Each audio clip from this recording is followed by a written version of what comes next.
Alhamdulillahirabbil alamin. Nahmaduhu wa nasta'inuhu wa nastaghfiruh. Wa na'udzu billahi min syururi anfusina wa min sayyiati a'malina. Man yahdihillahu fala mudhillalah wa man yudlilhu fala hadiyalah. Asyhadu an la ilaha illallah wa asyhadu anna Muhammadan abduhu wa rasuluh. Allahumma salli ala Muhammad wa ala ali Muhammad kama sallaita ala Ibrahim wa ala ali Ibrahim wa barik ala Muhammad wa ala ali Muhammad kama barakta ala Ibrahim wa ala ali Ibrahim fil alamin innaka Hamidum Majid. Rabbi shrah li sadri wa yassir li amri wahlul 'uqdatam min lisani yafqahu qawli, amma ba'. Alhamdulillah, kita bersyukur kepada Allah dapat lagi bersama-sama untuk kita meneruskan kelas pengajian kita berkenaan dengan tafsir, dan kita ambil alhamdulillah ringkasan Ibnu Katsir yang dikarang oleh Syekh Ahmad Syakir. Diringkaskan kitab beliau, kitab Ibnu Katsir tu. Sebenarnya kalau kitab Ibnu Katsir yang panjang, kalau kita baca dia punya dengan dia punya bentuk asal dia, sanad hadis dia banyak. Mungkin kita tak bincang sangat berkenaan tafsir, kita bincang hadis pula lepas tu.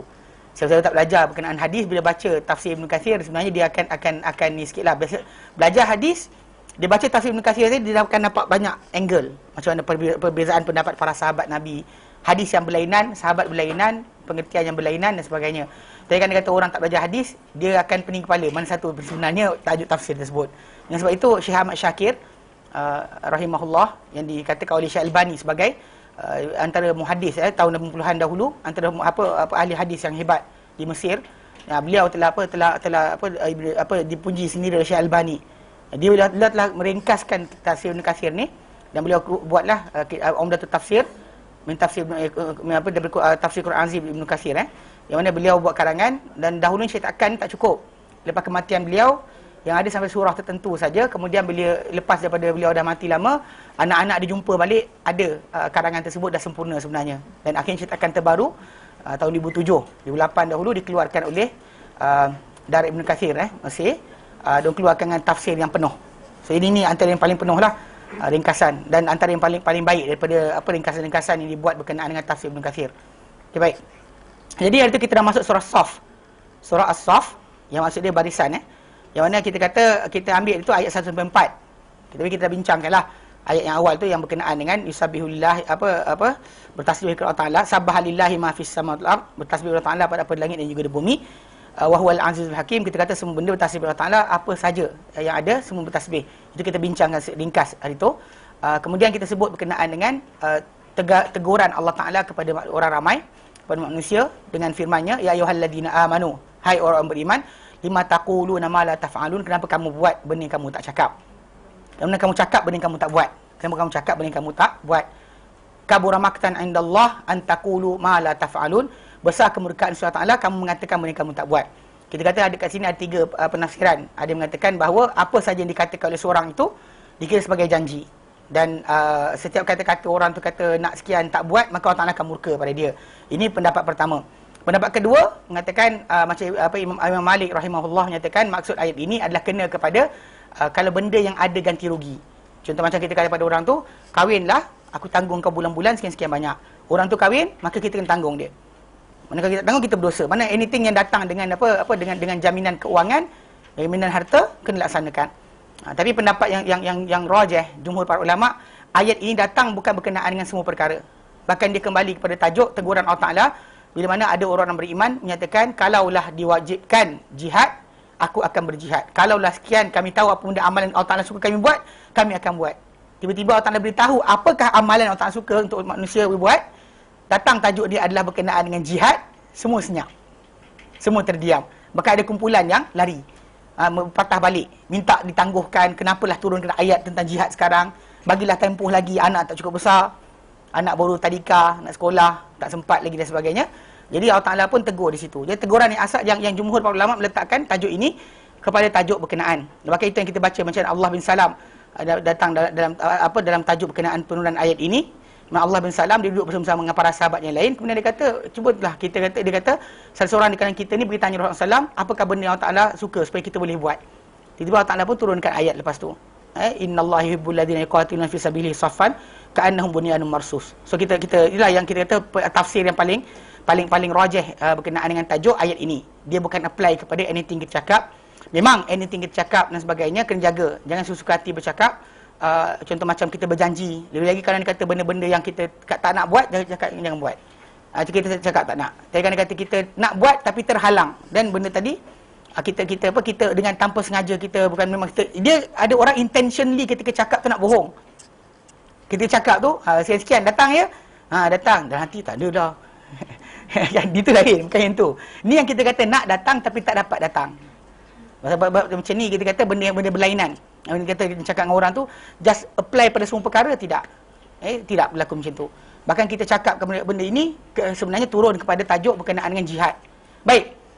Sambungan ada perenggan terakhir muka surat yang ke-508 Walihada qala Allah Taala, kerana ini berfirman Allah Taala, innallaha yuhibbul ladina yuqatiluna fi sabilihi saffan ka'annahum bunyanun marsus. Sungguhnya Allah Taala sukakan, cintakan orang-orang yang berperang di jalannya dalam keadaan berbaris.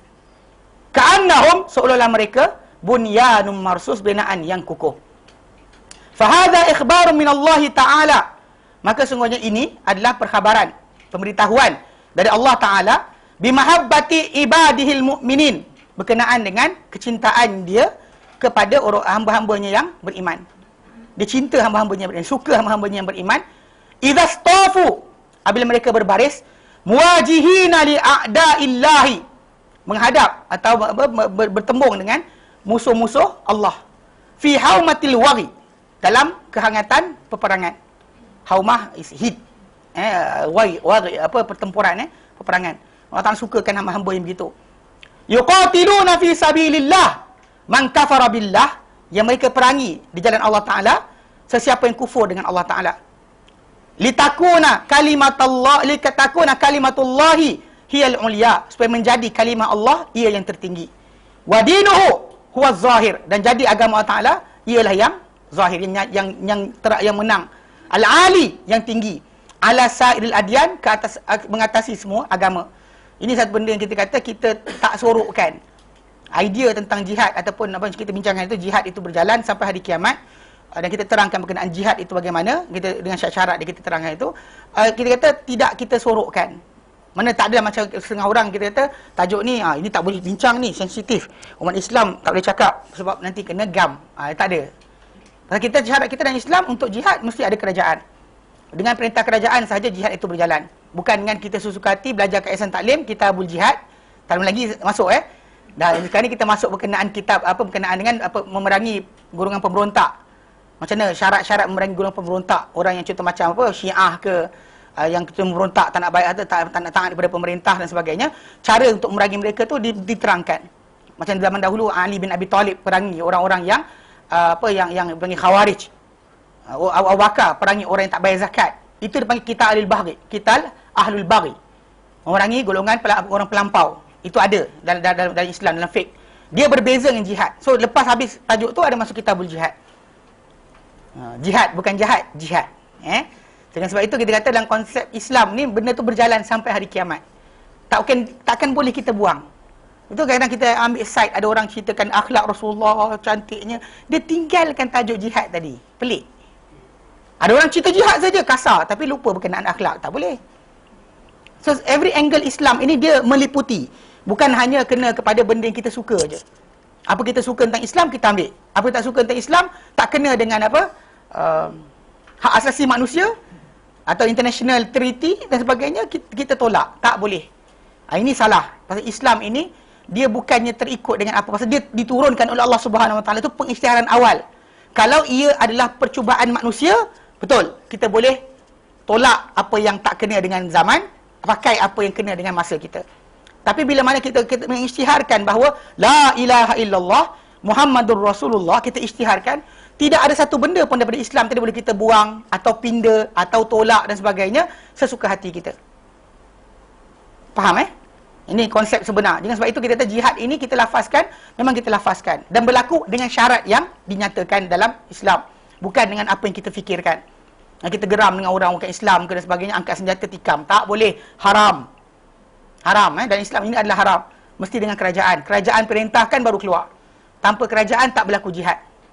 Itu saya terangkan itu kan bila saya pergi dekat KWSP Jalan Gasing. Lepas tu kemudian lepas saya terangkan berkenaan masalah ISIS dan sebagainya. Saya kata benda ni tak kena kerana syarat tak cukup. Dan atas dasar kita angkat senjata dan sebagainya. Orang Syria dizalimi, tak ada siapa kata setuju. Bashar Assad jahat, semua orang tahu dia jahat. Tapi untuk mengatakan boleh angkat senjata suka hati, untuk kerana pasal dia kena depan mata.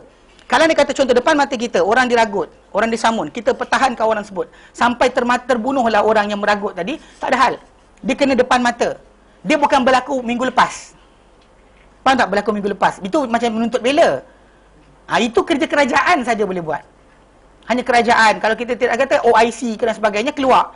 Tentera, ya boleh. Adapun untuk kita keluar sini, bila? Sebab apa nak berperang ni? Sebab minggu lepas, tahun lepas, bulan lepas, dia bunuh orang. Tak boleh.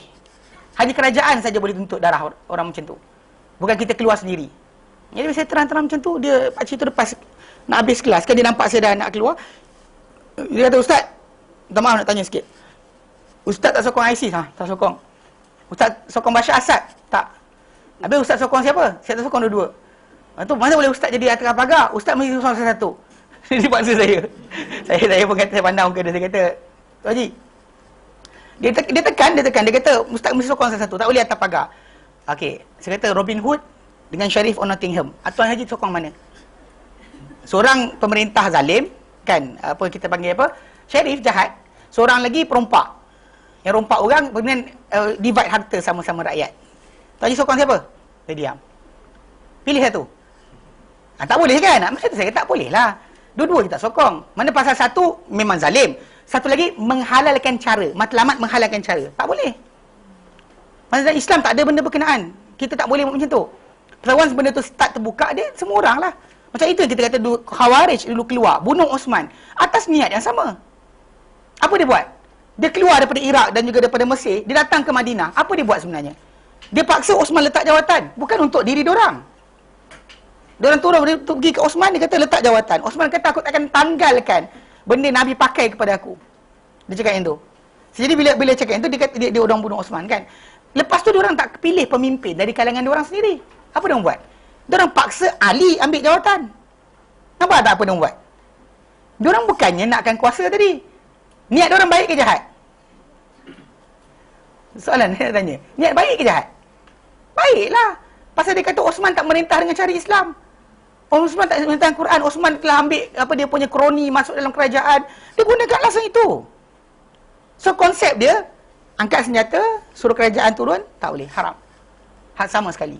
Hatta kalau zalim mana sekalipun, pasal para sahabat Nabi tak pernah gunakan kuasa jihad, arahan jihad untuk jatuhkan kerajaan Bani Umayyah contohnya, yang mana mereka dahulu telah menzalimi para ulama ramai, bukan para sahabat punya anak-anak dibunuh, para sahabat pun diserang, kan, macam Kaabah dirobohkan. Faham Kaabah tu, seperempat Kaabah tu kena baling dengan menjanik, dengan apa, dengan catapult, diorang serang. Kalau nak jihad ketika itu jihad, Kaabah dirobohkan. Apa lagi? Apa yang tuan-tuan nak sebenarnya? Kalau nak jihad kan. Pada sahabat Nabi hidup ramai ketika itu. Tapi mereka tak keluarkan arahan jihad. Begitu juga pada zaman Bani Abbasiyah. Bila banyak para ulama dipukul, dikurung. Imam Malik sampai tangan dia tak boleh tegak. Tak boleh tegak tangan dia sembahyang macam ni. Sampai ke sebahagian orang-orang mazhab Maliki ingatkan bahawa ini mazhab Maliki lurus tangan. Tak. Tapi Imam Malik sembahyang macam tu sebab tangan dia sakit. Dipukul tangan dia. Imam Ahmad dikurung berapa tahun. Kerana apa? Tak nak cakap Quran itu makhluk. Kalau nak keluarkan fatwa ketika tu, jihad, lama dah para ulama keluarkan. Tapi kerana apa? Tidak boleh. Kerana kerajaan jahat, itu antara dia dengan Allah Ta'ala.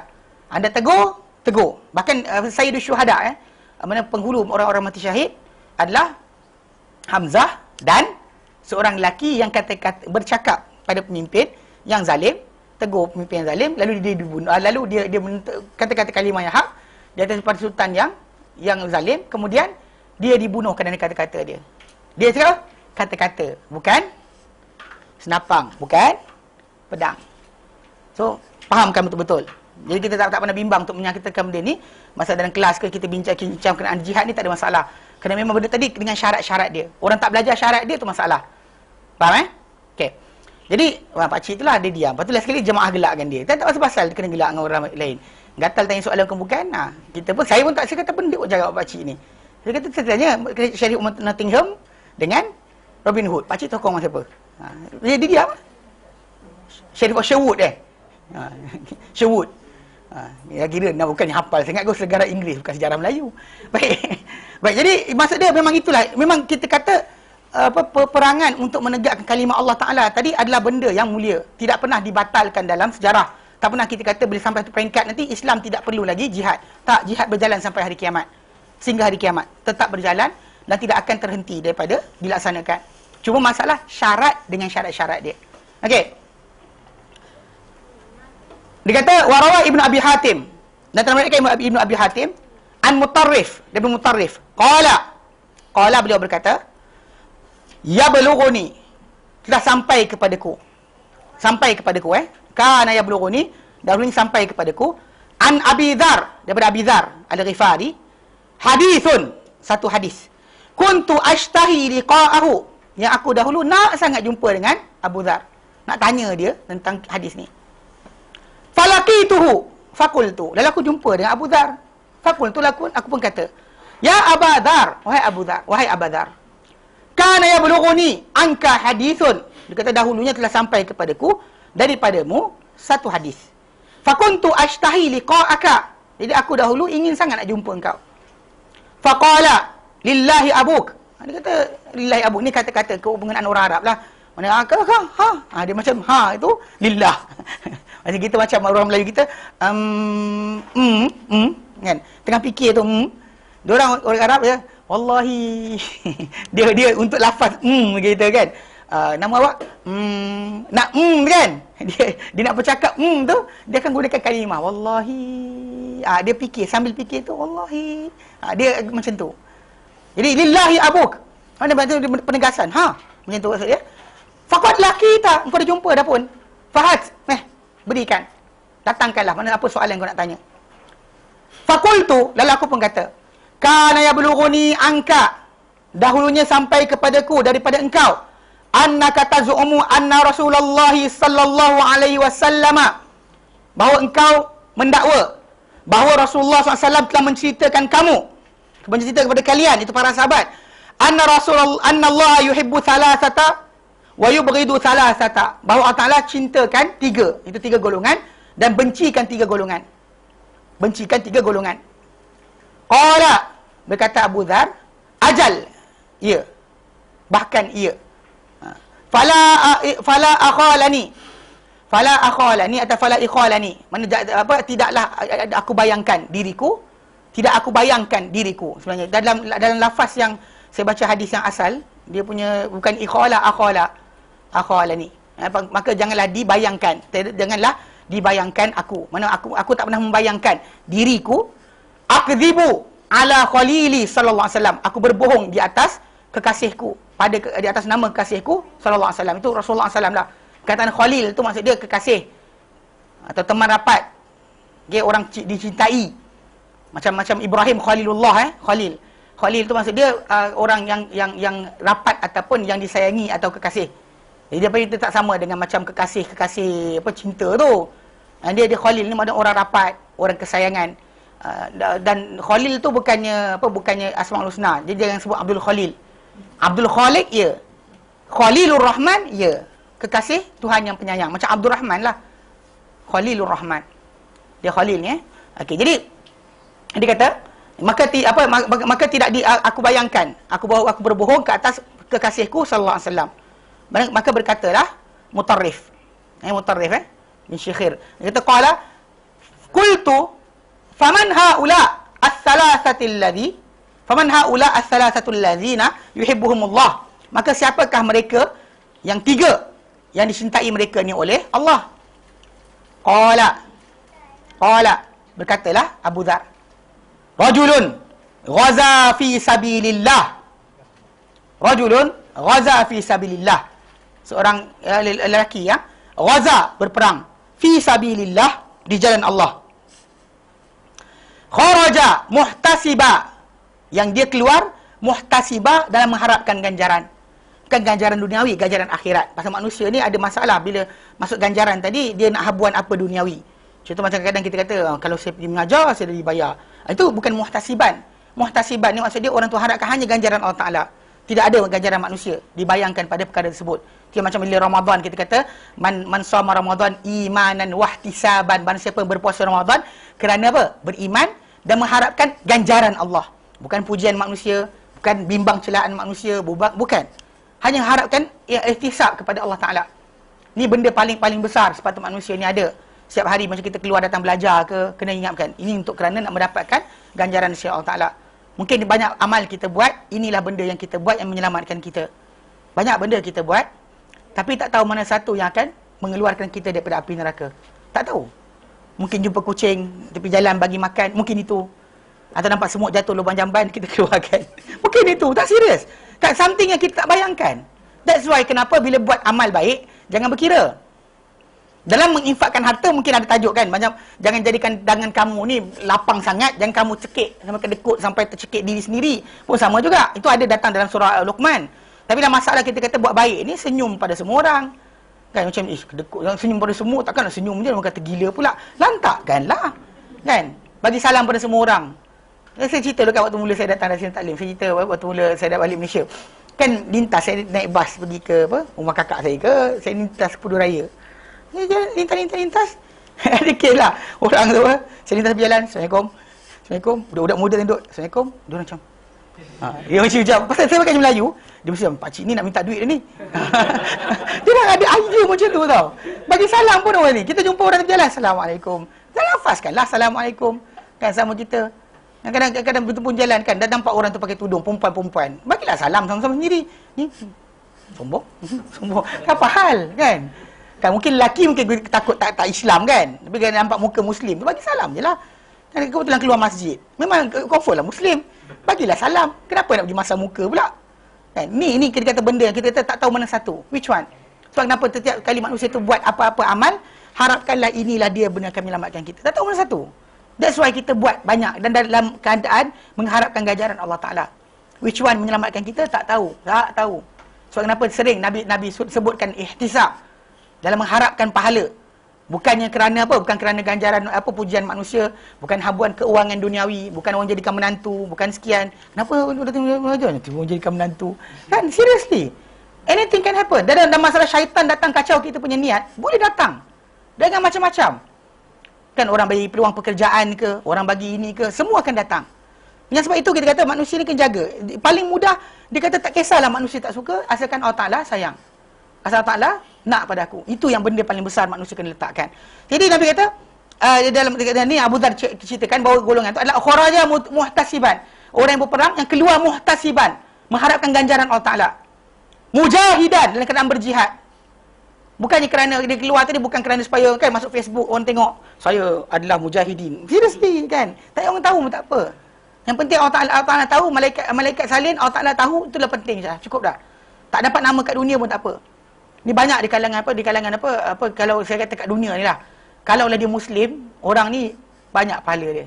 Contoh paling mudah, orang yang buat banyak benda, dia dapat kita kalau macam ni kan mentol ni. Kita banyak diwar-warkan berkenaan Thomas Edison buat mentol kan. Mentol kuning tu ya. Mentol ni bukan. Yang ini atas kepala kita sekarang ni Nikola Tesla. Lepas tu kemudian ni hydroelectric. Nikola Tesla. Antara paling banyak dia adalah ilmuwan paling miskin. Dia saintis kaya yang miskin. Semua duit dia disalurkan untuk uji kaji. Kalau dia Muslim, punyalah banyak pahala dia. Orang tak kenal, tapi apa? Pahala berjalan. Tak kenal siapa buat. Sama kita sebut nama Nikola Tesla, orang macam siapa? Nikola Tesla. Tapi nama dia tak diwar-warkan. Nama kita dia adalah orang paling banyak jasa sebenarnya. Banyak apa benda uji kaji yang dia buat dipakai sekarang. Ni kita pakai ni kan ni atas kepala kita sekarang ni dia punya Nikola Tesla. So contohlah kalau macam dia lebih baik orang tu tadi dia buat kebaikan, tak ada siapa tahu. Lebih baik daripada dia orang puji dan sebagainya dan jadi syaitan datang pula pada dia kan. Tak ada orang puji ke buat pekerjaan aku ni. Dia akan start macam tu. Rosak. Sebab kenapa kita kata mujahidan, keluar berjihad. Falakiyal adu. Lalu dia apa? Dia bertemu dengan musuh. Okey? Faqutila, lalu dia pun apa? Dibunuh. Bertemu dengan musuh dan dibunuh. Wa antum tajidunahu fi kitabillahil munazzal. Dan kamu dapati dia, orang ni disebut. Mana dia ni?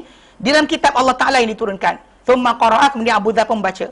Innallaha yuhibbul ladina yuqatiluna fi sabilihi saffan ka'annahum bunyanun marsus. Sungguhnya Allah Ta'ala sukakan orang-orang yang berperang di jalannya dalam keadaan berbaris. Seolah-olah mereka ni binaan yang kukuh. Dan disebutlah hadis tu. Hadis panjang sebenarnya. Nak baca semua ke hadis tu? Tiga. Dia tiga golongan yang Allah Ta'ala benci, tiga Allah Ta'ala suka. Tapi kita ambil yang ni je. Okay? Wa qad akhrajahu Tirmidzi. Dan sungguh telah mengeluarkan hadis ni Imam Tirmidzi, wan Nasa'i dan Nasa'i an Abi Dzar.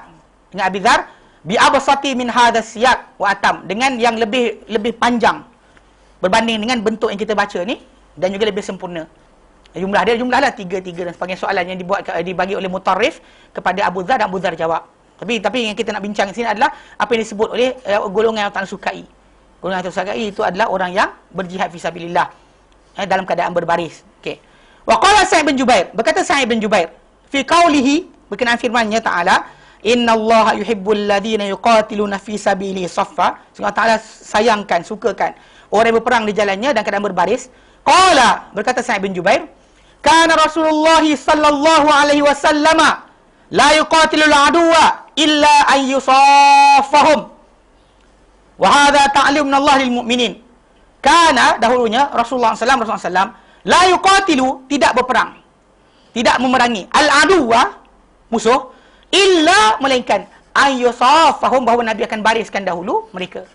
Para sahabat yang baginda bariskan dahulu, baru mula perang. Baginda tak ada macam suka hati kamulah, tak ada. Semua akan letakkan baris, baris. Wa hadha, dan ini ta'limun minallahi lil mu'minin, ini adalah ajaran daripada Allah untuk orang-orang beriman. Maksud dia berdisiplin walaupun dalam keadaan apa? Peperangan. Berdisiplin dalam ibadat, berdisiplin dalam perang. Bukan main suka hati je, mari duduk sengit-sengit ke, tak ada.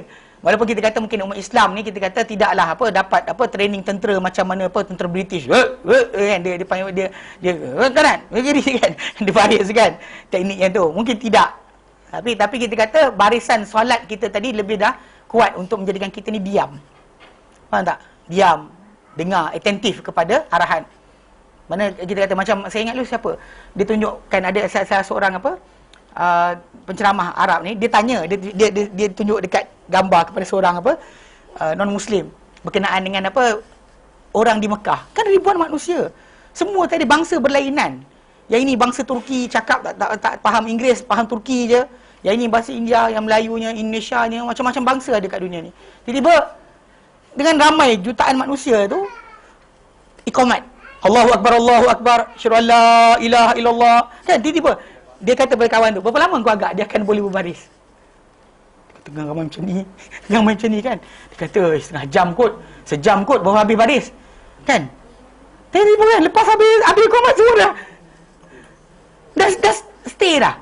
Dah bulat. Dia terkejut orang macam, cepatnya. Pasal itu didikan Islam. Dari kecil kita ajarkan diri kita, mana supaya boleh kita kontrol kita punya diri kita daripada bergerak kecuali dengan arahan Allah Ta'ala saja. So memang kita baris. Bayangkan dengan bahasa berlainan. Kan? Tradisi, culture berlainan. Ada separuh tentera, separuh tak pernah bersekolah pun. Tapi boleh berbaris dalam masa berapa minit, berapa detik je. Habis komat, semua settle. Imam takbir tu Allahu Akbar, orang dah masuk solat dah. Sampai sejauh mana luasnya Masjidil Haram tu, sejauh itulah orang dah mula semayang. Tak ada sibuk lagi macam tak ada baris ke? Yang gatal pergi masuk tengah-tengah orang tawaf tu, orang suruh berhenti tawaf, tak nak tawaf, dia nak tawaf juga. Tu masalah lah. Lepas tu mana nak masuk? Itu gatal panggil. Yang kali jangan ni. Nampak dah tu berhentilah. Dia tak nak berhenti, nak tawaf juga. Nak tawaf juga. Lintas pengusaha sunat. Ini tak boleh.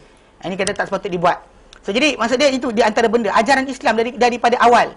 Sebenarnya dididik kita dengan solat ni supaya kita menjadi disiplin. Dan hatta dalam peperangan pun kita disiplin. Qala, beliau berkata, wa qauluhu, dan kata-kata dari firman Allah Taala, ka'annahum bunyanun marsus, seolah mereka ni binaan yang kukuh, multasik, yang melekat. Ba'duhu ba'da fi ba'din, yang melekat sebahagiannya pada sebahagian yang lain. Minas safi fil qital, daripada barisan. Duduk dia dalam baris tadi, dalam dalam peperangan. Nak berperang tapi berbaris. Tapi berbaris.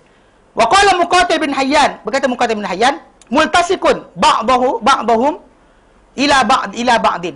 Melekat ba'dihi ila ba'din. Melekat sebahagian mereka kepada sebahagian yang lain. Ini kata soft tadi patutnya dijaga, jangan sampai ada pecah, ada ruang. Kadang kita kata macam nak selesa, tak selesa. Tapi kita dalam peperangan tadi tu sebenarnya macam mana dalam peperangan, macam tu dalam solat. Macam tu keadaan dia. Mana kita kata tidak disuruh berperang tadi dengan keadaan random. Dan tak kamu lah nak masuk, siapa masuk dulu tak. Nabi letakkan baris-barisan. Bagaimana dia aturkan. Ini kita kata sistem yang ada dalam Islam.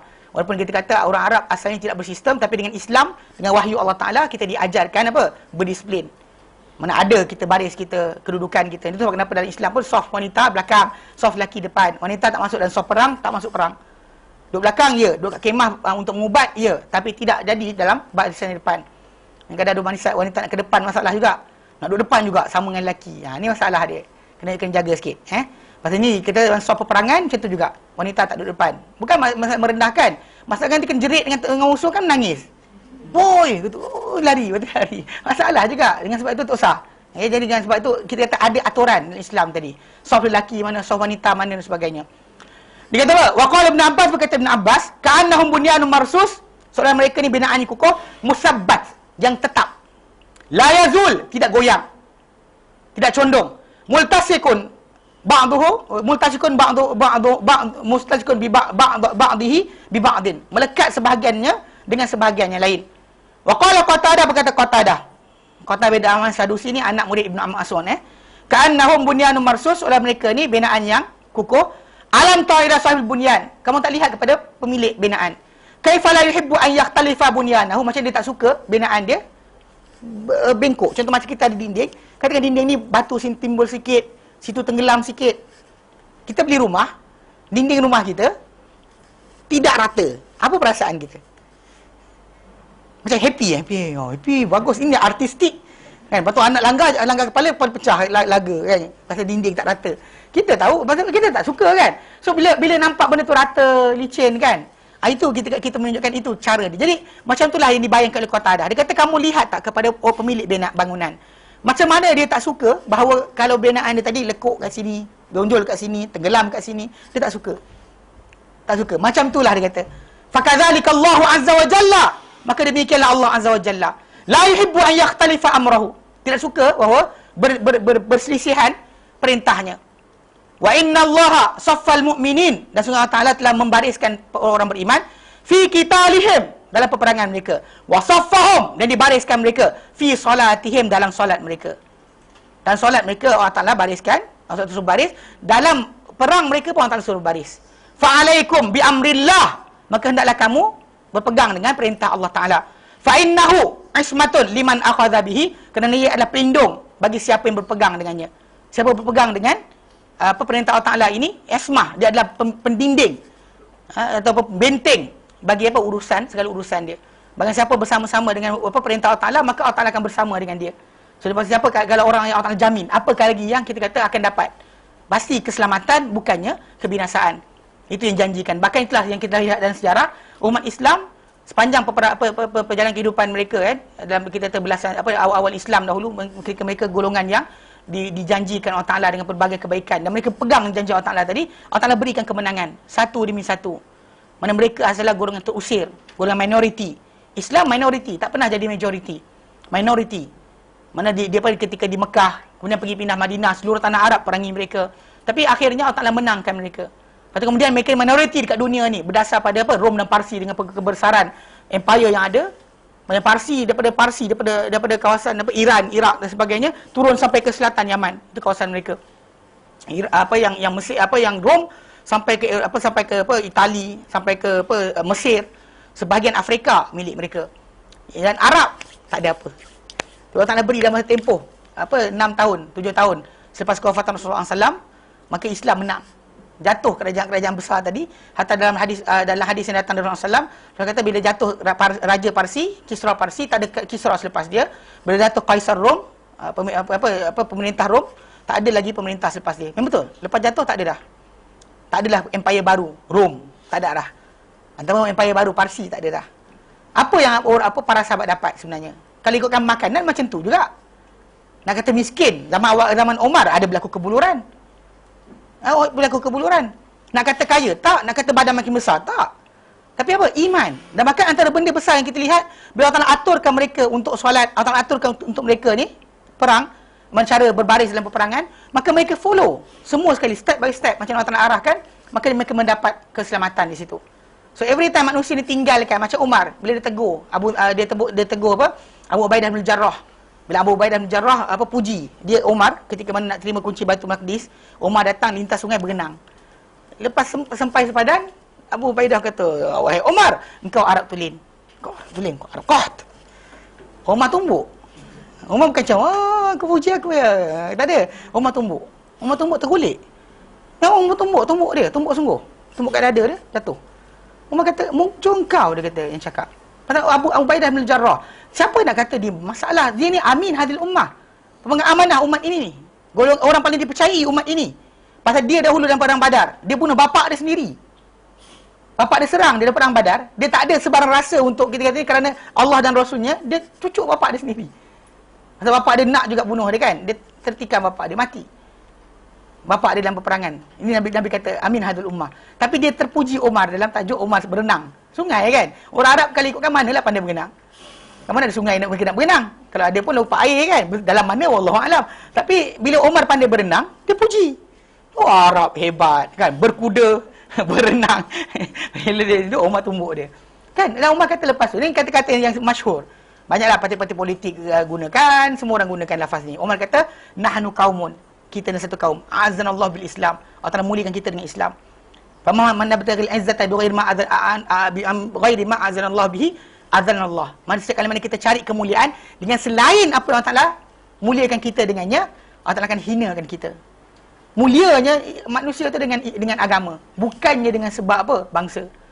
Bangsa apa kita kata bangsa tadi tak ada benda. Satu masa mungkin kita bangga bangsa, satu masa bangsa tak ada nilai pun. Saya ingat dulu apa the last emperor of China. Kalau sekali tak ada nilai pun. Lepas jatuh kerajaan Cina kan, dijatuhkan maharaja tu, tak ada benda. Dia tak ada nilai. Pasal nak naikkan dia, Allah Ta'ala naikkan. Nak jatuhkan dia, Allah tak jatuhkan. Mungkin tak ada nilai. Mungkin kerabat diraja pun ada zaman kita sekarang ni, kerabat diraja. Tak ada guna pun, orang tengok je kan. Tak ada benda pun. Zaman dulu macam ampun tuanku kan. Siapa ni kerabat diraja. Faham tak? Once upon a time. Kan? Satu masa dahulu dapat kemuliaan. Allah Ta'ala tarik benda tu macam tu je. Tapi Islam, agama tadi, orang pandang hina pun kita tetap mulia. Itu beza dia. Beza yang berlaku. Faham? Jadi dengan sebab itu, siapa-siapa pegang dengan arahan Allah Ta'ala, maka Allah Ta'ala akan berikan perlindungan pada dia. Jelas?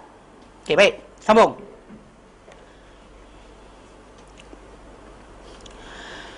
A'udzu billahi minasy syaithanir rajim.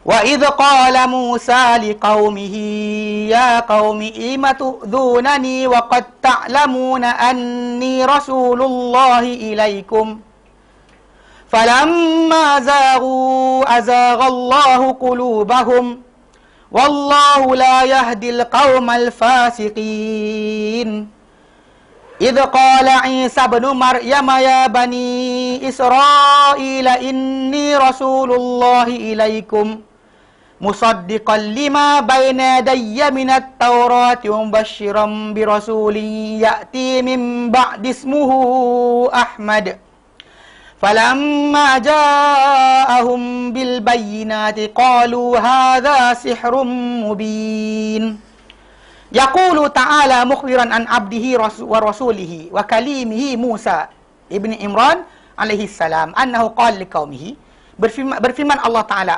memberitahu mengenai hambanya, utusannya dan kalim. Kalim ni maksud orang yang berkata-kata direct.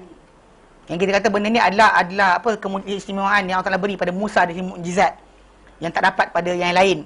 Allah Taala berkata dengan dia direct. Yang lain Allah Taala hantar pada mereka ni nabi, itu rasul, itu malaikat. Malaikat datang bagi tahu apa Allah Taala beritahu. Adapun yang Musa alaihissalam menerima direct. On the spot, orang tanya dengan dia minta dengan Allah Ta'ala beri jawapan, dia jawab balik. Macam kisah lembu tu kan. Mereka tanya pada qala ud'u lana rabbaka yubayyin lana ma hi.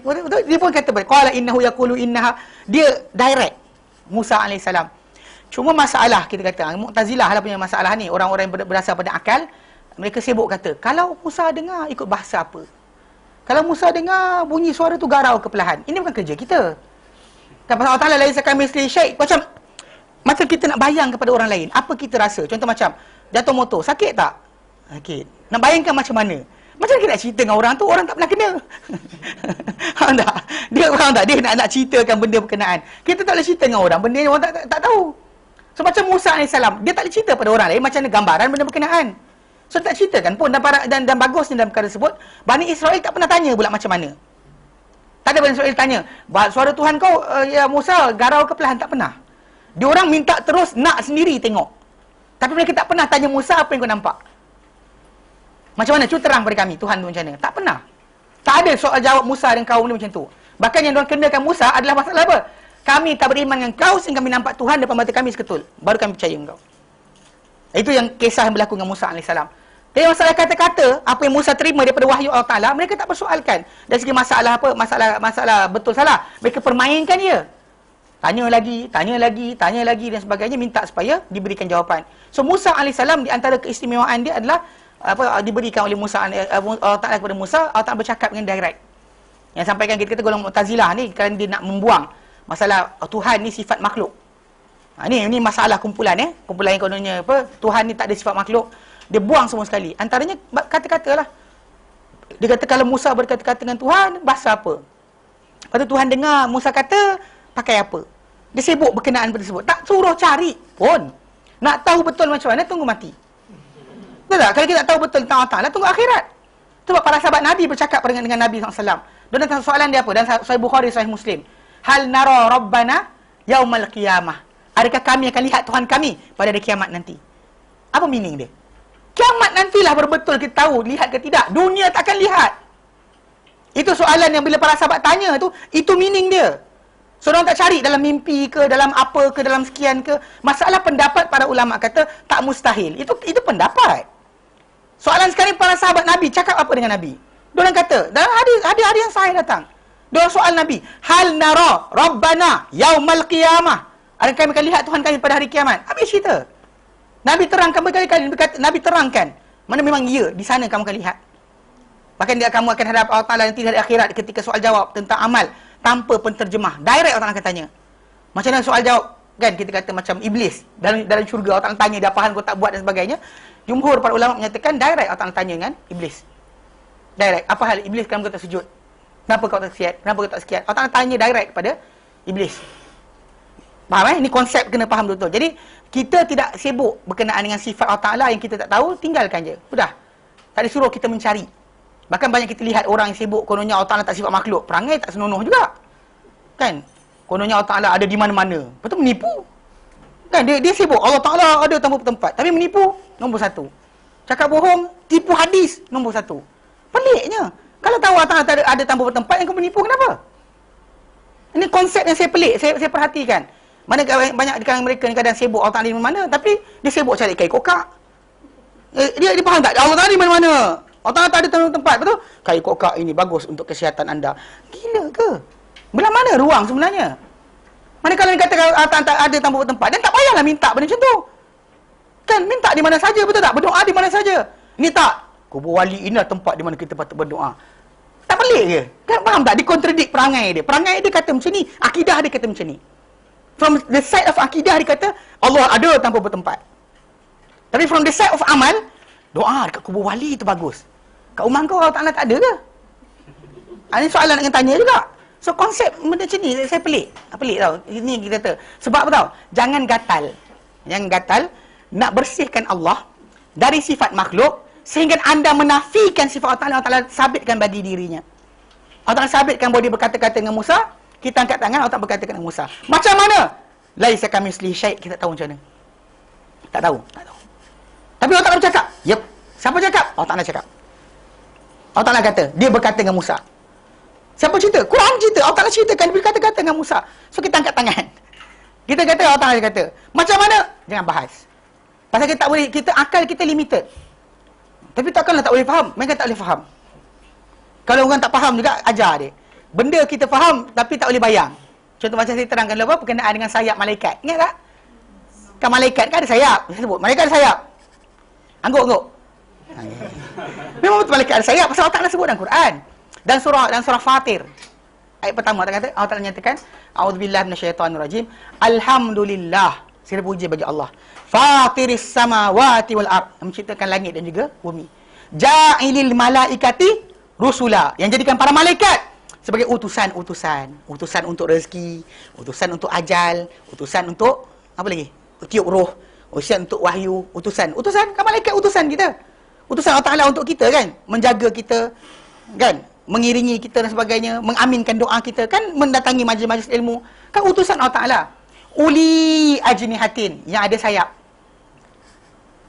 Tak ada masalah Masna, dua. Nampak?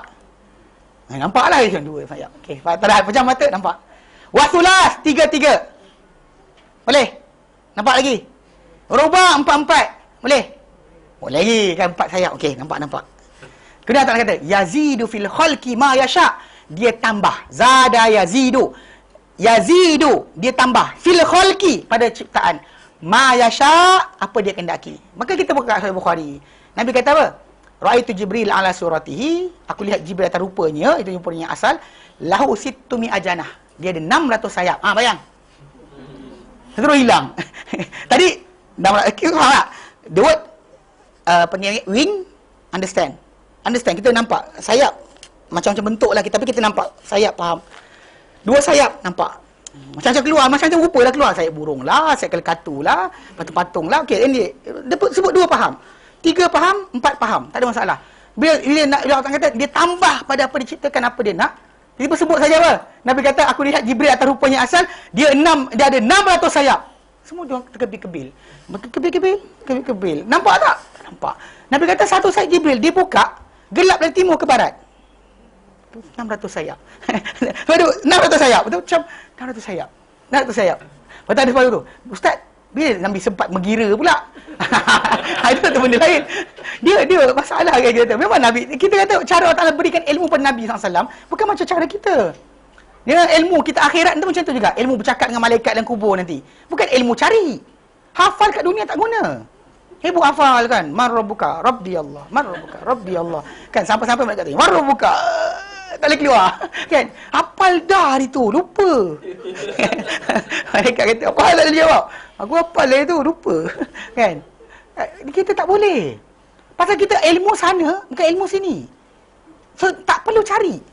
Maka dia kata, kalau tak kenal Tuhan di sini, macam nak kenal Tuhan di sana. Tunggulah, amal dahulu. Ilmu sana tak sama ilmu sini. Tak perlu kita bimbangkan.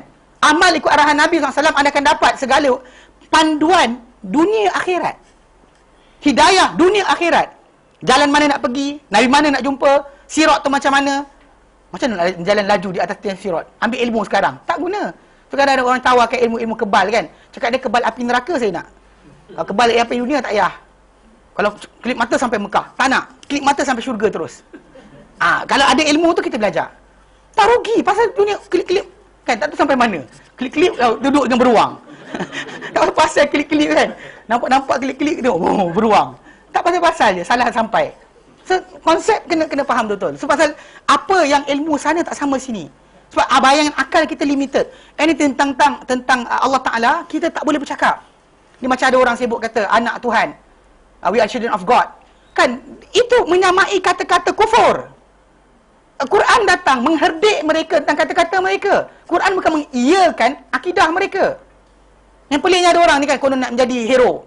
Apa soal nak kata akidah salah pula? Ini kan fahaman Kristian. Dah Kristian sesat kan? Kenapa nak persoalkan lagi?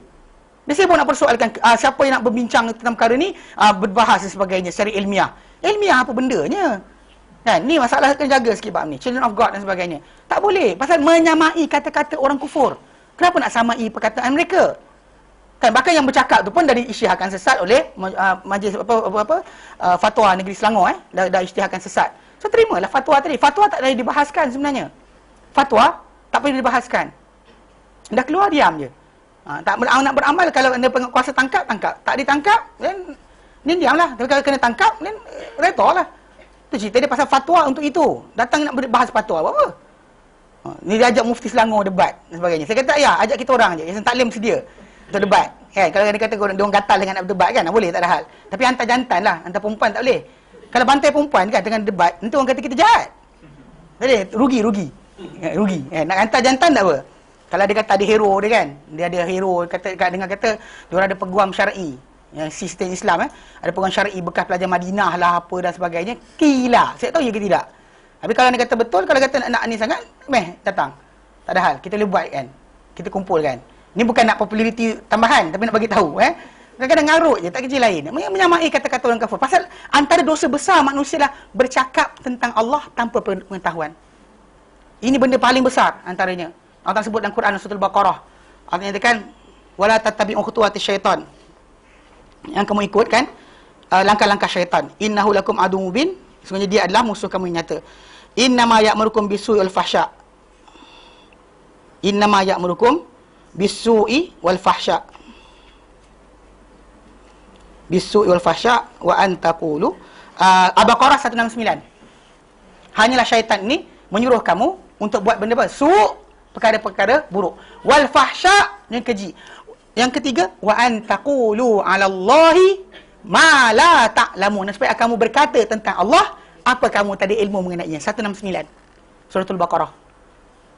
Ini antara kerja syaitan. Bercakap tentang Allah tanpa sebarang ilmu. Diam-diamlah. Adapun akidah orang yang sesat, kita nak jadikan sebagai hujah. Diorang tengah percaya benda ini, maka ini adalah akidah mereka. Kita yang sibuk jadi macam tu. Kenapa? Faham tak? Jadi jangan bercakap tentang Allah Ta'ala tanpa ilmu. Jadi termasuk masalah terangkan sifat Allah Ta'ala, larikan sifat Allah Ta'ala hanya kerana kita nak bercakap, tak boleh. Haram.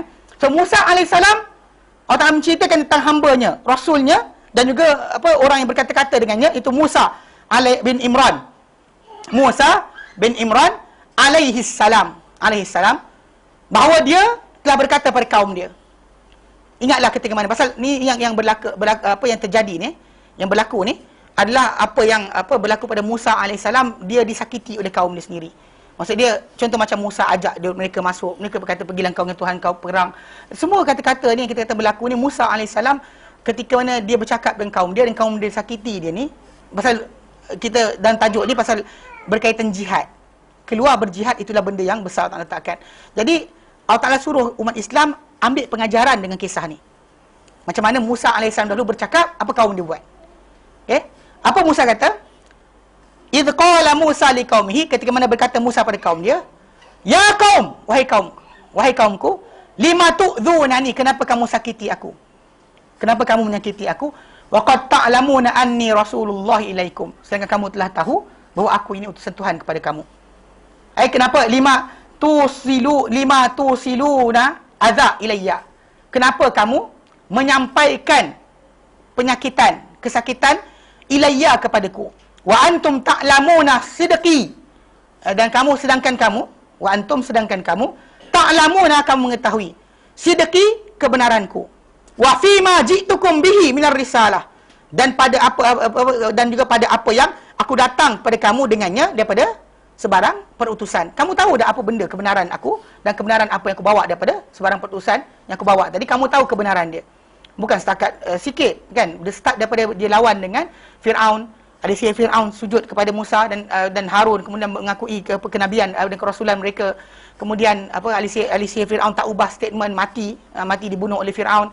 Kemudian tempoh sementara sebelum mereka lari tinggalkan Mesir, katak, belalang, darah, kutu, kemarau, mana ada tanda-tanda Allah Ta'ala berikan. Katak, belalang, katak tu katak. Mana selak sini ada katak, selak sini ada katak. Jadi diorang sampaikan katak semua tempat. Sampai akhirnya mereka jumpa Musa AS, minta supaya diangkat bala ni. Musa kata, kalau aku angkat, kamu akan beriman ke tidak? Diorang kata akan beriman. Musa doa, berhenti, diorang kufur balik. Allah Ta'ala hantar pula benda lain, belalang. Habis tanaman kena makan belalang. Jumpa Musa pula. Ini Bani Israel tengok. Benda ni yang dikenakan bukan kepada Bani Israel, dikenakan kepada orang-orang Fir'aun, orang-orang Mesir ketika tu. Penyakit-penyakit ni datang kan, bala ni datang, darah, kutu semua nampak ada kutu. Kutu tu kutu bukan kutu rambut tu, kau pijat. Pijat yang dilompat ting kan, itu pijat tu. Semua tempat ada pijat. Akak pernah ada pijat dia?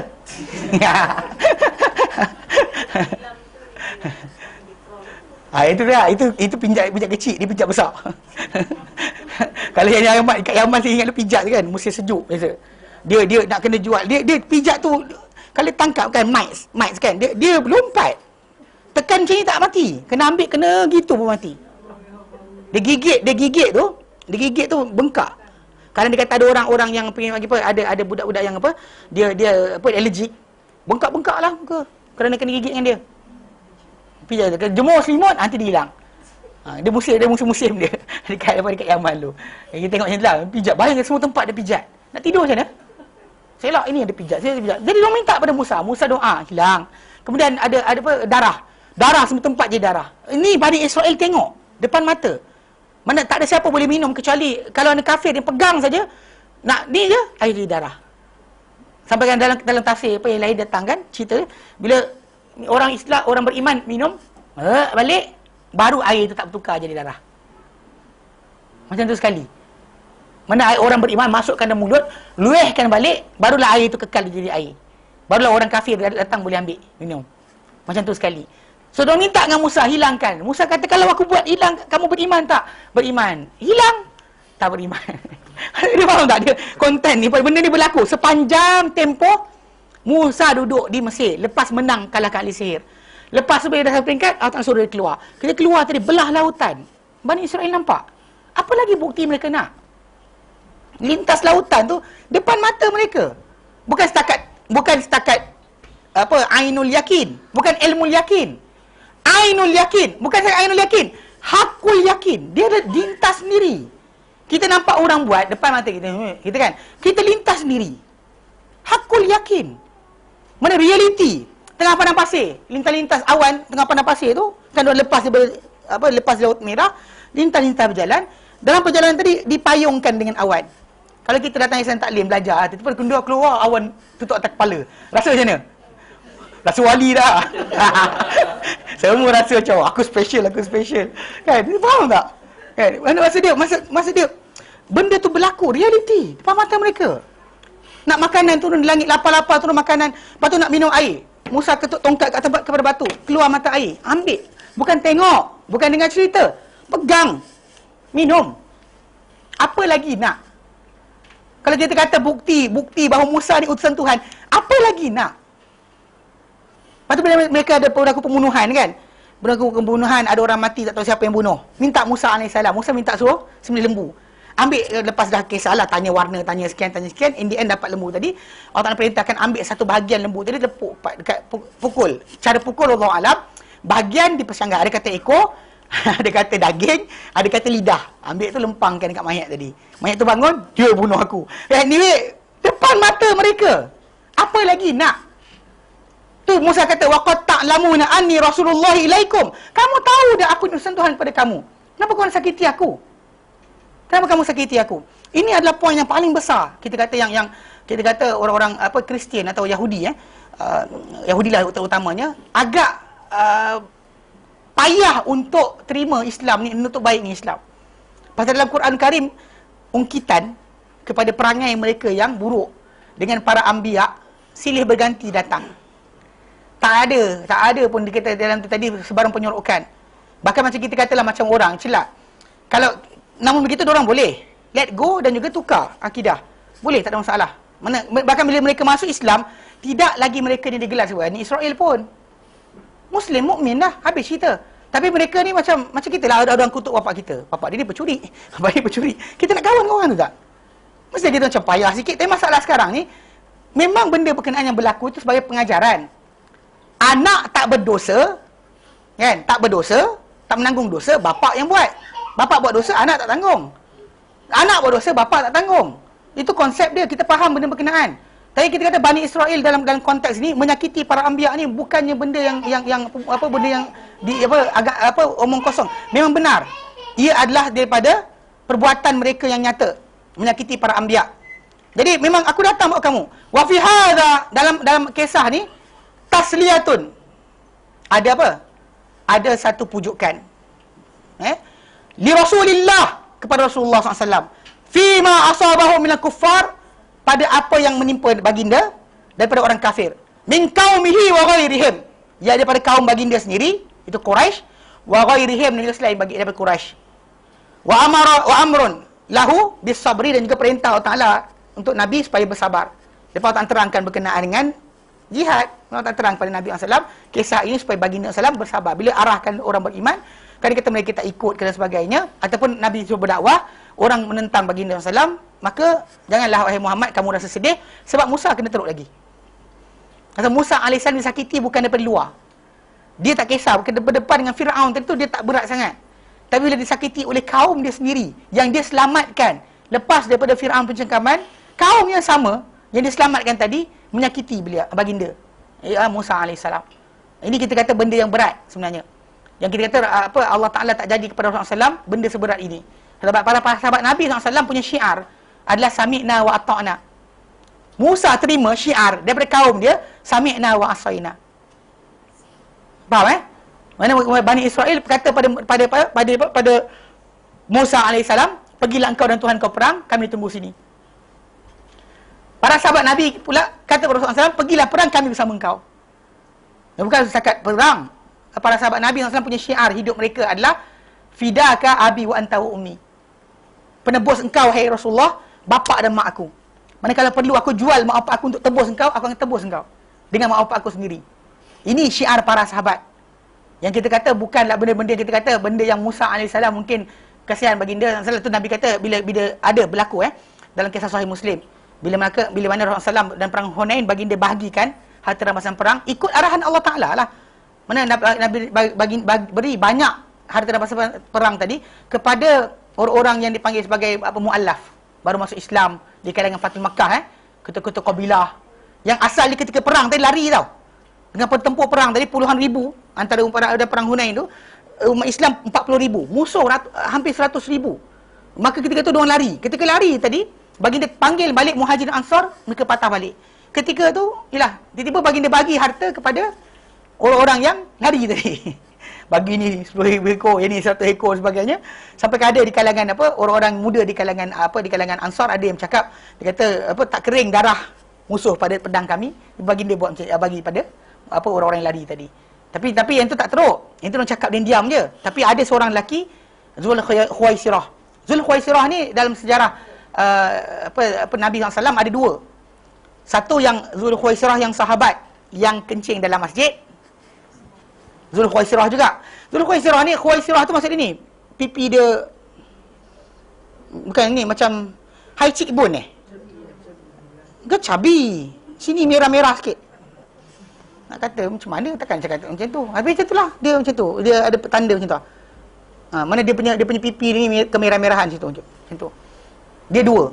Satu yang dalam kisah kencing dekat masjid tu. Yang badui tu kan. Zul Khuwaisirah juga. Yang memiliki dua. Ni. Cheekbone yang tinggi. Cheekbone yang nampak yang tu. Satu lagi yang kisah ketika perang Hunain. Berbeza. Bahkan para ulama jumhur para ulama bersepakat bahawa dia orang berbeza.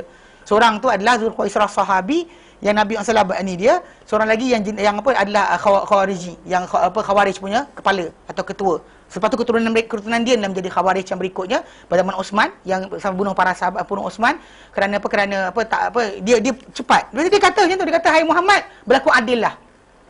Adil. Hai Muhammad berlaku adil lah. Nabi kata kalau bukan aku berlaku adil, siapa berlaku adil?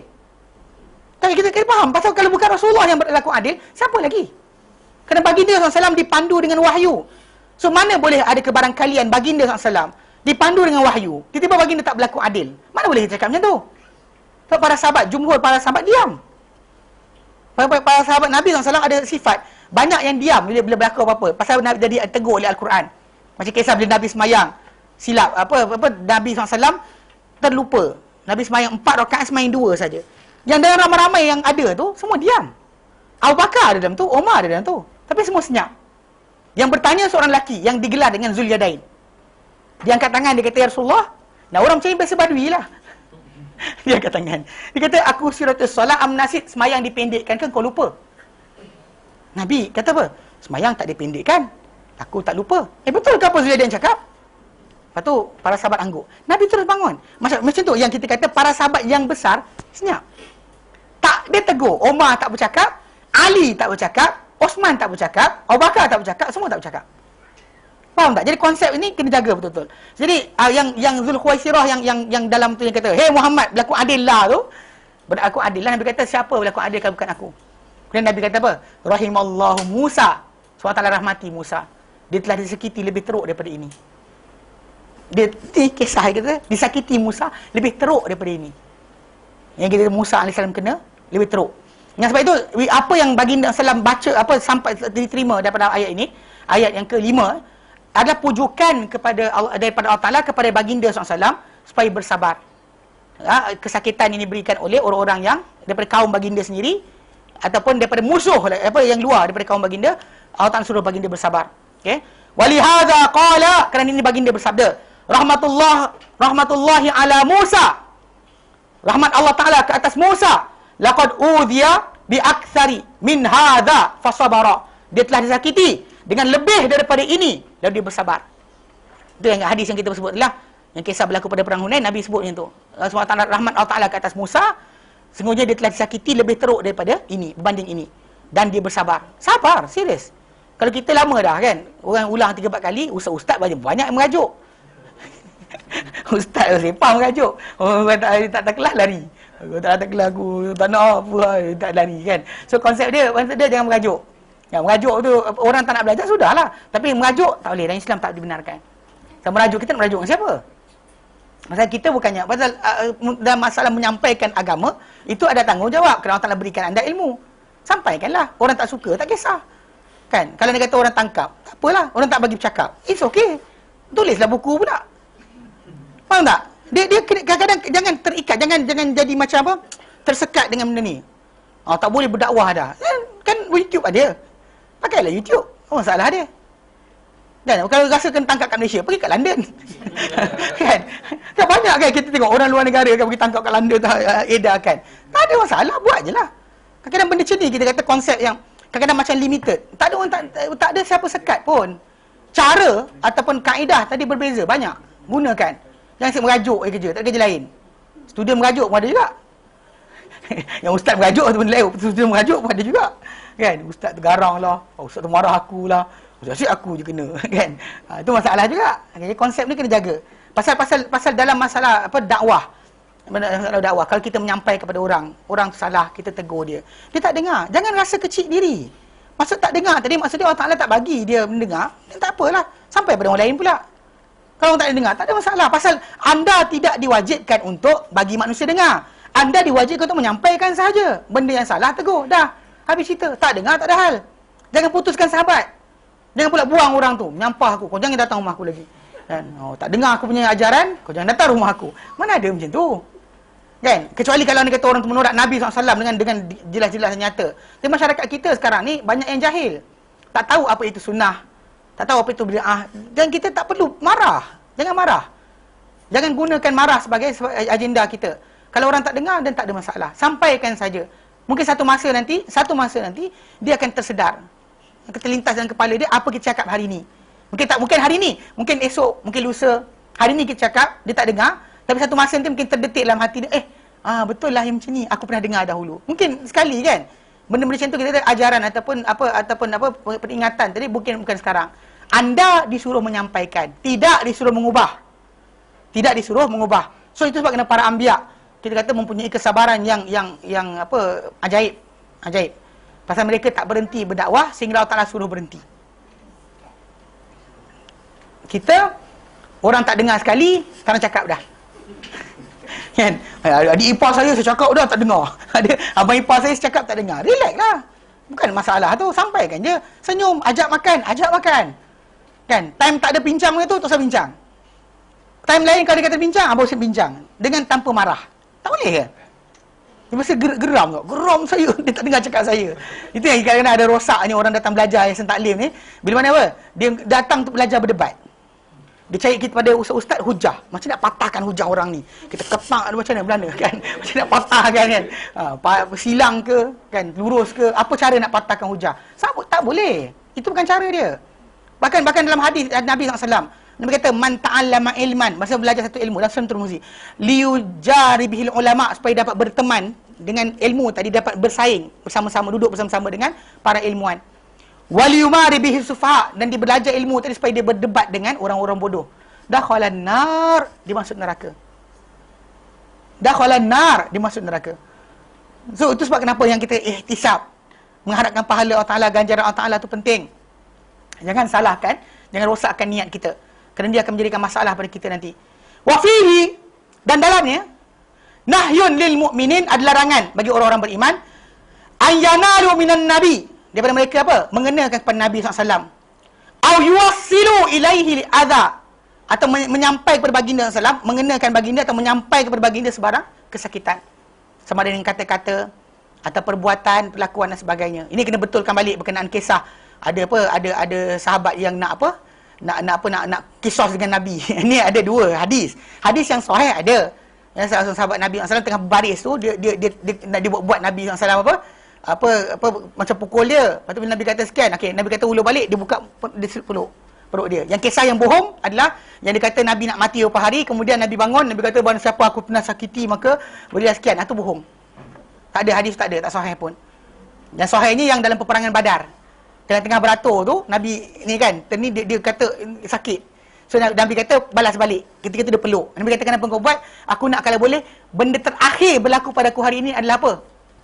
Dengan badan kau. Dengan badan kau. Mana itu benda terakhir aku dapat peluk. Pasal nak pergi perang ni, nak pergi perang lagi takut dibunuh, dia nak benda terakhir pada benda kena kat pipi dia adalah perut Rasulullah SAW. Itu yang sahih. Adapun yang satu lagi tu yang kata Nabi SAW bangun pada sekian dengan apa? Kan dia tambah masuk sikit sastra, gitulah baginda SAW menangis. Fatimah datang, kenapa kau nak pukul bapa aku? Tipu gila. Saya kata masalah betul lah. Tak faham betul. Kan zaman kita dramatik, dia tak boleh nak straight tau. Dia mesti nak dramatik. Macam lenggok sikit, guling sikit. Kan, tak boleh tak ustaz kita golek-golekkan sikit supaya orang menangis? Tak boleh. Kan, macam mana tak boleh kita bincang itu? Tak boleh untuk kita memberikan sebarang kisah untuk orang ketawa, bohong untuk orang ketawa. Macam tu tak boleh kita berbohong untuk orang menangis. Pasal Nabi datang kan Hasan Tirmizi kita baca tu, Nabi kata wailul lahu. Wailun. Kecelakaanlah bagi siapa-siapa yang berbohong. Berbohong. Dia bercakap, dia berbohong. Untuk supaya manusia gelak dan ketawa dengan apa cerita bohong dia. Wailul lahu thumma wail. Nabi ulang 3 kali. Kecelakaan bagi dia, kecelakaan bagi dia. Macam tu yang masyarakat untuk menangis. Kalau ketawa tak boleh, menangis pun tak boleh jugalah. Tapi menangis tak apa kot, tak ada, tak boleh. Kan? Itu yang kita kata masalah sikit bab ni. Nanti kan orang pelakon marah saya. Tapi tak kisah, tapi betul lah kan? Tak boleh. Jangan buat cerita bohong. Menceritakan benda benar ya. Tapi tadi masalah jugalah. Tapi di awal dia kata kisah ini rekaan semata-mata, tiada kaitan dengan hidup mati. Dia buat percaya. Yang kawan kita tengok ni geram aku. Padahal awal tu tulis dah, ini rekaan semata-mata. Masalah betul. Okey, faham Kama qala ta'ala. Sebagaimana firman Allah Ta'ala dan surah Al-Ahzab 69. Allah nyatakan, ya ayyuhalladzina amanu, wahai orang-orang beriman, la takunu kalladzina adaw Musa. Jangan kamu jadi seperti orang yang menyakiti Musa. Jangan kamu jadi seperti orang yang menyakiti Musa. Fabarra'ahu Allah mimma qalu. Allah Ta'ala bersihkan dia daripada apa yang mereka katakan. Wa kana 'indallahi wajiha. Dan dia dahulu si Allah Ta'ala adalah seorang yang wajih, yang utama. Mana Musa AS seorang yang utama di sisi Allah Ta'ala, yang ke depan di sisi Allah Ta'ala, yang Allah Ta'ala berikan dia sebagai keutamaan. Tapi boleh kamu sakit, takkanlah kamu nak sakiti Musa, orang keutamaan Allah Ta'ala. Macam tu kamu jangan sakiti Muhammad SAW, seperti itu juga. Mengadakan cerita bohong kadang-kadang, wahai apa macam selalu saya ingat apa sentuhan kalbu dekat televisyen. Sampai sekarang saya tengok video tu ada lagi kat dalam YouTube. Dia kata ketika tu, ya Rasulullah menangis, wahai Jibril sakitnya kematian. Hei, apa hal ni pun? Kan mana Nabi mengaduh sakit kematian. Nabi ada tercelup tangan dekat air, Nabi basahkan muka, Nabi kata la ilaha illallah innalil mauti la sakarat. Sebenarnya kematian ini ada mabuk. Mabuk tu maksudnya sedar sejak hilang ingatan. Sejak hilang ingatan. Itu maksud dia. Nabi tak kata berkenaan dengan kesakitan. Sakitnya Jibril, la ilaha illallah syarikalah. Saya dengar kisah ni macam yang orang ramai pun menjijih mata. Sedihnya kesian Rasulullah mati sakit. Mana ada? Kan ni masalah betul. Masalah bahaya. Pasal benda ni bahaya.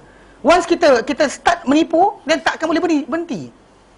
Second lie, third lie. Itu sebab kenapa dalam kisah kisah sejarah sejarah Islam, anda tak perlu buat dramatik. Jadikan novel, tambah. Ketika itu iblis pun bercakap. Tak payah. Kan perbualan yang ada dalam hadis cuma kisah Nabi yang sekian. Lepas tu ada persidangan iblis pula. Persidangan. Macam mana nak kenakan Muhammad? Ada pula. Entah bila pula ada sembang dengan iblis. Iblis kata apa? Ni tak? How can you come up with apa perbualan tadi? Tak boleh. Tak boleh. So kenapa limited? Kalau sekiranya Ibnu Ishaq, kan Ibnu Ishaq, Muhammad Ibnu Ishaq yang orang yang mengarang kitab Sirah Nabawiyah, yang Imam Malik kata Dajjal bin Dajajilah, ditegur. Imam Malik kata Dajjal. Imam Malik seperzaman dengan dia. Dia competing dengan Imam Malik. Imam Malik kata apa? Beri aku sini, bentangkan ilmu Malik depan aku tunjuk mana betul mana salah. Imam Malik dengar, Imam Malik kata Dajjal bin Dajajilah. So wording di antara sezaman ni kita pakai. Kita lagakan, tak menangkan dia atas Imam Malik, tak menangkan Imam Malik ke atas dia. Dia seorang muhaddis. Tapi cerita dia ni ditolak kitab Sirah Nabawiyah dia bukan berkenaan dengan kisah, berkenaan dengan syair. Syair-syair datang tanpa sanad. Dia kata bila mati Abdul Muttalib, lalu di situ anak dia pun bersyairlah. Dia situ datang syair 3-4 angkap. Lepas tu bersyairlah orang sekian tentang Abu Talib meninggal, datang pula syair. Bila lahir saja Rasulullah, ada syair pula orang sekian. Dia datangkan syair itu tanpa sanad, orang reject. Ini syair yang diceritakan ketika waktu itu. Datang yang kita ni datang dengan gambaran perbualan iblis bersama kawan-kawan dia. Macam mana nak jatuhkan Muhammad ini? Datang mana kau dapat benda berkenaan? Kan ni konsep yang kena jaga Dramatik sangat pun tak boleh. Jangan mandai-mandai. Ada Islam tak boleh kita memandai. Tak ada, cakap tak ada. Kalau ada kita pakai. Faham Wa qauluhu, dan firman Allah lepas tu, falamma zaghu, maka apabila mereka menyimpang. Azaghallahu qulubahum, Allah selewengkan hati-hati mereka. Ai falamma adilu an ittiba'il haqqi ma'a ilmihim bihi, maka apabila mereka menyimpang. Adila bukan berlaku adil Adila bukan adalah. Adalah berlaku adila. Adilu, mereka menyimpang anittiba'il haqqi, daripada mengikuti kebenaran, ma'ilmihim bihi, sedangkan mereka mengetahui kebenaran berkenaan. Azaghallahu qulubahum anil huda, Allah Ta'ala selewengkan hati mereka daripada petunjuk. Ini ayat ini adalah asas. Kalau kita kata aturan, kalau orang tu sesat, mesti ada sebab benda yang dia buat Allah Ta'ala menjadikan dia layak sesat. Dia bukan orang tu sesat kerana Allah Ta'ala nak bagi dia sesat semata-mata. Ini keadilan Allah Ta'ala. Manusia itu sesat dengan sebab kerja tangan dia sendiri. Bukan dengan sebab kita kata tak ada ustaz nak ajar. Oh, ni ustaz lah tak ada ajar. Dia suruh saya ingat jumpa seorang kakak dulu. Dia kata ustaz kita ni kena belajar bahasa Inggeris. Sebab saya jumpa dulu student seorang kat Australia. Kesian budak ni. Tak dapat hidayah. Saya rasa murtad dah, dia kata. Ni sebab ustaz tak dapat nak beri hidayah pada dia lah ni. Salah ustaz pula. Aku bahagia apa tahu. Kan? Tak masalah sekarang ni betul kita kata. Kalau cuai ustaz-ustaz tadi dia cuai. Main game ke, tengok animation ke, tengok movie banyak sangat ke, sampai tidak bekerja dan sebagainya, dan menyampaikan dakwah. Okey, kecuaian dia Allah Ta'ala akan hukum. Namun begitu tidak disalahkan dia ke atas kesesatan orang lain. Kalau dia menyesatkan satu benda lain, kalau dia tak mengajar ataupun salah, tak reti nak menyampaikan atau cakap garang, orang tu kata pula ustaz ni segarang aja. Kan, tak pandai, tak ada uslub dakwah. Kan, ustaz ni tak adalah uslub dakwah, kau cakap kasar. Kan contohnya, atau cakap macam jerit. Dia tahu kalau ustaz tu punya suara diperlahankan jadi suara perempuan. Dah kena ngorak dah, betul tak? Ni cerita dia, saya lawak dulu. Kan saya cerita kan, mengajar dekat Yahoo Messenger. So tak nampak muka. Saya pakai nama samaran. Lepas tu mengajar, tu dah ada orang kata, ada orang PM, ustazah ni daripada mana? Saya kata gila budak ni. Lepas tu ada orang kata, dia ni budak lelaki lah. Ngorat. Nah, ni kecil-kecil tu bukan apa? Tergigit ubat nyamuk. Betul lah agaknya kot. Saya kecil-kecil ada habit kan, jumpa ubat nyamuk kan, gigit dia padam pun gigit. Tapi tak matilah pula. Kan, itu cerita dia. Gigit ubat nyamuk. Rupa saya tunggu, agaknya suara kecil sampai sekarang je tu. Kadang-kadang, kita kata memang uslub dakwah. Ustaz tu tak pandai bercakap atau cakap laju sangat dan sebagainya. Okey, itu antara dia dengan Allah Ta'ala. Tapi ke atas pelajar tu sendiri, Allah Ta'ala takkan salahkan ustaz tadi kerana dia sesat. Kalau dia tak ada effort, saya tengok dulu guru saya seorang di Yaman. Dia pindah daripada nama dia Syekh Amir Hussein. Dia mengajar fiqh cukup sedap. Memang best. Dia mengajar fiqh. Dia mengajar kami fiqh, kemudian Durrah Mudiyah, dan dia mengajar kami ringkasan syarah Sahih Muslim. Ketika beliau mengajar tu seronok sangat. Dia memang kita seronok duduk belajar dengan dia. Dia cakap benda sama je, tak ada benda lain juga. Tapi benda tu dalam buku kita baca pun nampak. Tapi dia cakap tu best kita dengar. Ada orang dia cakap kita best dengar. Memang dia ada tarikan, attraction tu. Kami suka ikut dia, pergi balik sini, pergi sana kan dia ni. Dia ni dulu ketika mana dia keluar dari Syria, bandar kampung Hama ketika zaman Hafiz Asad. Dulu bom 40,000 mati, ada 60,000 mati satu kampung tu. Kampung dia tu kampung dia. Dia lari meninggalkan Syria pergi ke Iraq. Duduk Iraq 10 tahun. Saya jumpa dia di Yaman ketika tu. Dia dah tinggal Yaman 16 tahun. Tak pernah balik negara asal. 26 tahun dekat luar negara ketika tu. Mak bapak dia mati pun tak balik. Tapi dia ni kan, bila dia duduk di Yaman, dia nak belajar dengan seseorang mufti, timbalan mufti di Yaman, nama dia Syekh Qadi Imrani Muhammad Ismail Imrani, terkenal. Dia ni alim, faqih. Tapi masalah dia bercakap bahasa Sona'ah lama. Dia bunyi cara dia cakap tu jenis nada dia macam lahjah Yaman lama kan. Jadi Syekh ni dia tak suruh dia nak belajar, dia tak suruh guru tu tukar slang. Dia belajar bahasa pasar untuk ilmu orang berkenaan. Faham tak? Ini cara effort yang dia buat. Sanggup dia belajar nak pergi masuk pasar setiap hari dia kata.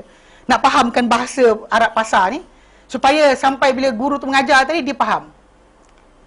Dia turunkan diri dia kepada level guru tersebut. Bukan dia paksa guru tu naik cakap bahasa Arab yang fasih. Tak ada. Ini kita kata, ini kena faham sikit. Kadang-kadang effort anda juga berjalan. Ialah guru tadi, kecuali kita kata, dia tanggungjawab Allah Ta'ala. Tapi anda sesat, jangan salahkan guru. Pasal kesesatan yang diberi kepada Allah Ta'ala kepada siapa-siapa, dengan kelayakan yang ada. Dia bukan datang dengan sebab orang tu tadi, guru dia salah, tak. Pasal para Nabi tak pernah Allah Ta'ala salahkan bila kaum mereka kufur. Ibrahim tak disalahkan bila kaum dia tak beriman. Nuh tak disalahkan ketika kaum tak beriman. Lut, kaum dia tak ikut perintah dia, tak disalahkan dia. Syuaib, Saleh, Hud dan lain-lain yang disebut Allah Ta'ala, kaum dia ingkar, tak ikut cakap, Allah Ta'ala tak salahkan mereka. Tak ada Allah Ta'ala kata engkau usul dakwah salah ke dan sebagainya. Tak. Within tempoh berkenaan ya. Contoh macam Nabi pernah Allah Ta'ala tegur. Bila Nabi sibuk nak berdakwah pada orang-orang pembesar, tinggalkan orang buta. Itu Allah Ta'ala tegur. Tegur within the time link, masa untuk dakwahan tadi. Tak ada timbul masalah lepas tu Allah Ta'ala salahkan mereka kerana tak ada usul dakwah dan sebagainya. Tak ada. Pasal bila manusia tersesat, dia berpunca dari perangai dia sendiri. Bukan dengan sebab kesalahan pendakwah tak pandai mengajar. Ni kesalahan pendakwah tak pandai mengajar ni. Dia sesat ni. Tak boleh. Okey? Wa askana asyakku wal hairah wal khudlan. Dan Allah Ta'ala diamkan hati berkenaan pada keraguan, kehairanan dan juga kehinaan. Khudlan. Dia sentiasa dalam keadaan macam tu. Sentiasa dalam keadaan hina, dalam hairan.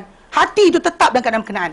Kama qala ta'ala, sebagaimana firman Allah Ta'ala, sebagaimana firman Allah Ta'ala dalam surah Al-An'am ayat 110. Wa nuqallibu afidatahum wa absarahum. Dan kami bolak-balikkan hati-hati mereka dan penglihatan-penglihatan mereka. Kama lam yu'minu bihi awwala marrah. Sebagaimana mereka tak pernah beriman dengannya sejak awal lagi. From the start mereka tak beriman, maka tiap kali datang hidayah Allah terbalikkan sampai kekallah fahaman dia, tidak pernah beriman sekali. Wa nadharuhum fi tughyanihim ya'mahun. Dan kami biarkan mereka dalam kesesatan mereka teraba-raba. Al-An'am 110. Wa qala, Allah Ta'ala nyatakan dalam surah An-Nisa ayat 115. Wa man yushaqiqir rasula min ba'di ma tabayyana lahul huda. Dan siapa yang menentang Rasul setelah mana datang nyata kepada dia petunjuk. Wa yattabi' ghaira sabilil mu'minin. Dan mengikuti jalan selain orang yang beriman. Nuwallihi ma tawalla. Kami palingkan dia kepada apa yang dia palingkan. Diri dia paling kepada apa? Kami biarkan. Dia paling ke mana dia nak. Wa nuslihi jahannama. Dan kami masukkan dia dalam jahannam. Wa sa'at masira. Dan dia seburuk-buruk tempat kembali. Dan kerana ini Allah Ta'ala firman dalam ayat ini, Wallahu la yahdil qaumal fasiqin. Walihadza, dan kerana ini qala Allah Ta'ala fi hadhil ayah, berfirman Allah Ta'ala dalam ayat ini, wallah, dan Allah Ta'ala la yahdil qaumal fasiqin, tidak memberi hidayah pada kaum yang fasik. Kerana kefasikan mereka, maka mereka sesat. Fasik ni keluar daripada ketaatan. Keluar dari ketaatan. Bahkan fasik ini mungkin Muslim tapi jahat. Muslim jahat, fasik. Macam Muslim minum arak, fasik. Dia tak kafir. Muslim berzina, fasik. Tidak kafir. Dia bertaubat dan Allah Ta'ala berikan taubat. Bahkan macam kita sebut dalam surah Sajadah. Kau tak kata apa? Wa ammal ladzina fasaqu fama'wahumun nar. Dan adapun orang-orang yang fasik, tempat kembali mereka adalah neraka. Kullama aradu an yakhruju minha. Setiap kali mana mereka nak keluar daripada neraka, u'idu fiha, mereka dikembalikan balik dalam neraka. Nak banyak-banyak terjun, dia pukul, turun balik. Dan apa beza fasik dengan munafik? Bagi saya baca habis ayat ini. Tak habis. Waqila lahum. Jadi kata pada mereka orang fasik ni, dzuqu azaban nar. Rasalah kamu azab neraka alladzi kuntum bihi tukadzibun, yang kamu dengan azab neraka ni kamu mendustakan, tak percaya. Rasa. Kalau tak kata lepas tu. Falanudhiqannahum minal azabil adna. Maka lanudhiqannahum, pasti kami rasakan mereka minal azabil adna, daripada azab yang rendah, dunal azabil akbar, bukan azab yang besar. La'allahum, moga-moga mereka yarji'un, akan kembali. Maksud dia fasik, tapi Allah Ta'ala berikan azab supaya apa? Di dunia ni supaya mereka apa? Patah balik. Yang munafik balik apisan paling bawah. Yang ini masih lagi level situ, dan banyak-banyak keluar kena ketuk. Tapi dalam masa sama, maksud dia kalau anda kata dia kena musibah, orang fasik buat jahat kena musibah, maksud dia Allah Ta'ala suruh dia patah balik. Ayat apa lagi? Tu masalah ayat nombor apa ni? Itu masalah. Ya. Surah atau Sajadah ayat yang ke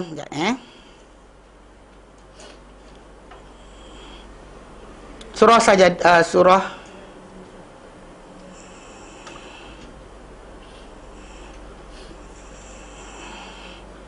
minal azabil adna.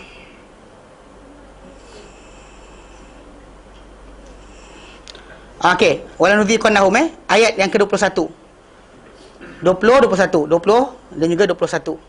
Maksudnya fasik itu masih lagi muslim. Jahat, tapi Allah Ta'ala beri rasakan dia azab supaya dia patah balik. Meaning Luar daripada ketaatan, tapi dalam surah Sajadah tadi kata tak percaya. Tak. Betul, saya bahas apa? Dia bila kata apa dengan tidak percaya, tapi maksud dia masih lagi muslim. Tapi dia tak percaya hukum-hukum. Yelah, mungkin dia kata macam agak ini kena bakar sikit je kot. Macam itulah. Kan kita macam manusia kan. Macam saya baca satu ni. Satu kiasan berkenaan masalah hudud ni. Arahan Allah Ta'ala, batasan Allah Ta'ala, manusia tak nak patuh. Manusia tu sebenarnya dia sikit bodoh. Pasal contoh macam apa? Bila ada signboard kan. Kita nak masuk satu tanah tu tulis kita, ini adalah tapak ataupun kawasan periuk berapi. Jangan masuk. Soalan, anda masuk tak? Signboard kan tulis tapak kawasan periuk berapi. Nampak ada orang mati situ, golik-golik dan sebagainya. Lepas tu tapak kawasan periuk berapi. Anda masuk ke tidak? Okey. Tapi bila Allah Ta'ala kata wa may yata'adda hududallah, bersiapa melampaui batasan Allah, maka mereka lah orang-orang yang zalim. Pasal dia jangan melampaui. Allah Ta'ala arahkan, kamu tak patuh. Signboard benda zahir. Nampak macam itulah keadaan dia. Maksud dia orang tadi yang kita terfasik tadi, dia bukan tak percaya totally, mungkin partially kan. Pasal kita macam bank negara kata duit ringgit takkan pakai lagi, duit ringgit yang shilling tu takkan pakai. Perasan tak orang berebut-rebut hantar kedai tak nak terima tahun 2005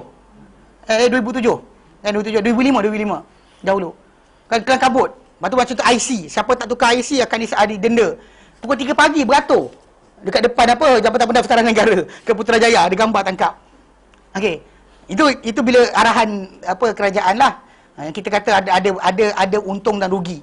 Masalah bila Allah Ta'ala arahkan untung rugi, tapi perasan tak orang yang fasik tadi, dia ada sikit percaya tapi dia gatal juga, dia buat jugalah. Macam tu keadaan dia. Jadi dari konsep tadi, dia dikira sebagai orang yang tidak percaya dengan sebenar-benarnya. Kadzdzaba ni bukan masih mendustakan semata-mata, bahkan Allah Ta'ala berikan rasa supaya mereka kembali. Maksudnya Allah Ta'ala masih menganggap mereka ni sebagai manusia yang boleh patah balik. Faham? Sebab itu Allah Ta'ala tak berikan azab kecuali untuk mereka patah balik. Ayat ke-19, ayat ke-21 tu kan. Itu maksud dia Allah Ta'ala rasakan supaya patah balik. Maksudnya sayang ke benci? Sayanglah. Takkan Allah Ta'ala sayang orang munafik pula. Faham? Orang munafik tak disayangi. Allah Ta'ala beri rasa supaya dia patah balik. So ini untuk orang fasik, ya. Jadi kefasikan tadi maksudnya keluar dari ketaatan. Tak sama dengan orang-orang yang munafik. Munafik ni kafir.